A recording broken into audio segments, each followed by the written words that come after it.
بسم اللہ الرحمن الرحیم۔ دنیا میں 8 قسم کے لوگ ایسے ہیں جن سے قبر میں سوال نہیں کیا جائے گا۔ اللہ تعالیٰ انہیں اس قدر پسند فرماتا ہے کہ فرشتوں کو حکم دیتا ہے کہ اے فرشتوں، میری جنت کے تمام دروازے کھول دو اور میرے ان خاص بندوں سے قبر میں کوئی حساب کتاب نہ لینا، ان سے سوال نہ کرنا اور بغیر حساب کے قبر سے سیدھا جنت میں جانے دینا۔ تو اللہ فرماتا ہے کہ یہ 8 قسم کے بندے میرے محبوب بندے ہیں۔ تو پوچھا گیا کہ وہ 8 قسم کے بندے کون کون سے ہیں؟ تو اللہ کے رسول صلی اللہ علیہ وآلہ وسلم نے فرمایا، نمبر 1 شہید، اللہ کے دین کے لیے اپنی جان ہتھیلی پر لے کر کافروں سے لڑنے والا اور راہ حق میں دشمنوں سے لڑتے ہوئے مرنے والا۔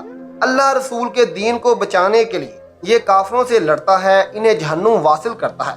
اور پھر کوئی کافر ایسا بھی آتا ہے کہ جو اس اللہ کے محبوب بندے کو مارنے کے لیے اپنی تلوار اٹھاتا ہے، تو آسمانوں پر اللہ اپنے فرشتوں کے سامنے اس بندے کو دیکھ کر مسکراتا ہے اور فرشتوں سے فرماتا ہے، اے فرشتوں، ذرا دیکھو تو صحیح اس بندے کو جو مجھے خوش کرنے کے لیے، میرے دین کی سربلندی کے لیے، میرے احکامات کو نافذ کرنے کے لیے اپنی جان دے رہا ہے۔ کیا کسی کی جان سے قیمتی بھی کوئی چیز ہو سکتی ہے؟ اس بندے کو معلوم ہے کہ اور وہ دیکھ رہا ہے کہ ابھی یہ تلوار اس کے سینے میں اترنے والی ہے یا اس کا سر تن سے جدا کرنے والی ہے، لیکن وہ ذرا بھی ڈر نہیں رہا، بھاگ نہیں رہا، ڈٹ کے کھڑا ہے، اپنی پوری ہمت اور طاقت کے ساتھ کھڑا ہے، کہتا ہے کہ آ جاؤ آ جاؤ۔ اللہ کے نام کی سربلندی کے لیے یہ ایک جان نہیں بلکہ ہزاروں جانیں بھی ہوں تو اللہ پر قربان۔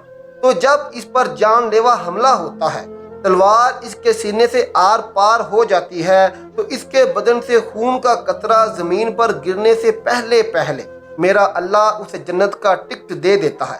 8 قسم کے لوگ ایسے ہیں کہ جن کو میرے اللہ نے اس دنیا میں ہی جنت کا ٹکٹ دے دیا ہے۔ تو فرمایا گیا، شہید وہ پہلا آدمی ہے جو بغیر حساب و کتاب کے جنت میں جائے گا، اس سے کوئی سوال نہیں پوچھا جائے گا اور نہ ہی اس کا کوئی حساب ہوگا۔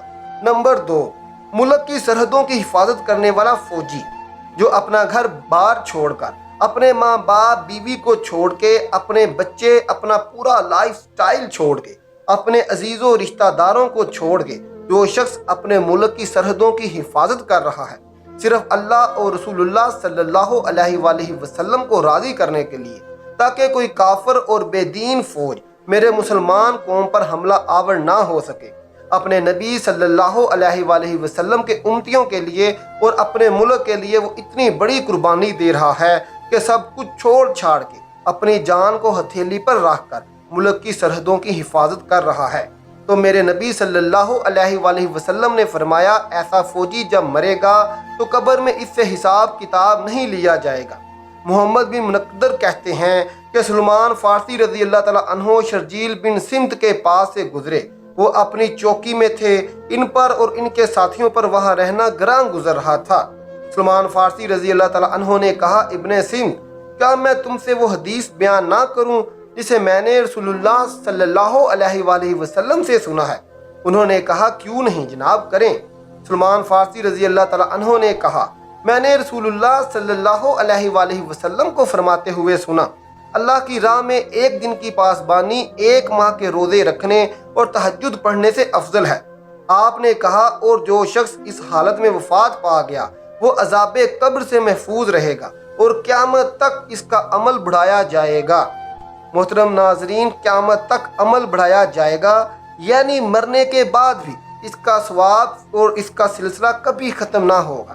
تو ایسے فوجی کو دیکھ کر بھی اللہ تعالیٰ مسکراتا ہے اور فرمائے گا، اے فرشتوں، جنت کے تمام دروازے کھول دو، یہ وہ شخص آ رہا ہے جو میرے بندوں کی حفاظت کیا کرتا تھا اور اپنی جان ہتھیلی پر رکھ کر کرتا تھا۔ نمبر 3، فرمایا گیا کہ کسی بیماری میں مبتلا ہو کر صبر اور شکر کا دامن مضبوطی سے پکڑے رکھنے والا شخص، یہاں تک کہ وہ فوت ہو گیا ہو تو اسے بھی بغیر حساب و کتاب کے جنت میں داخل کیا جائے گا۔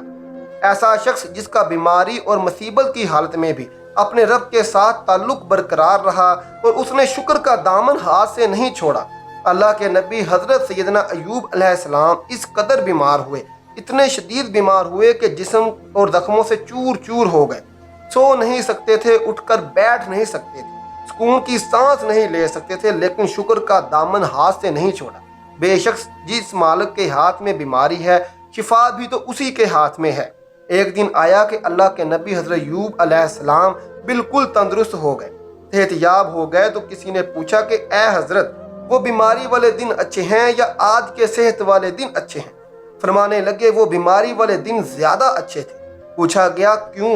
تو کہنے لگے ان دنوں میں جب رات کے پچھلے پہر تکلیف اور درد کے باعث میرے منہ سے آہ نکلتی تھی، تو اوپر سے میرا اللہ میری خیریت طلب فرماتا اور مجھ سے پوچھتا اے ایوب تیرا کیا حال ہے؟ فرمایا جب سے صحت مند ہوا ہوں تب سے میرے اللہ نے میرے ساتھ کلام نہیں کیا۔ حضرت علی المرتضیٰ رضی اللہ تعالیٰ عنہ شیر خدا سے کسی نے پوچھا حضرت یہ جو بیماری ہے، جو تکلیف ہے، یہ انسان پر آتی ہے، اس کے بارے میں آپ کیا فرماتے ہیں؟ کیا وہ اللہ کی جانب سے آزمائش ہوتی ہے یا عذاب الہی ہوتا ہے؟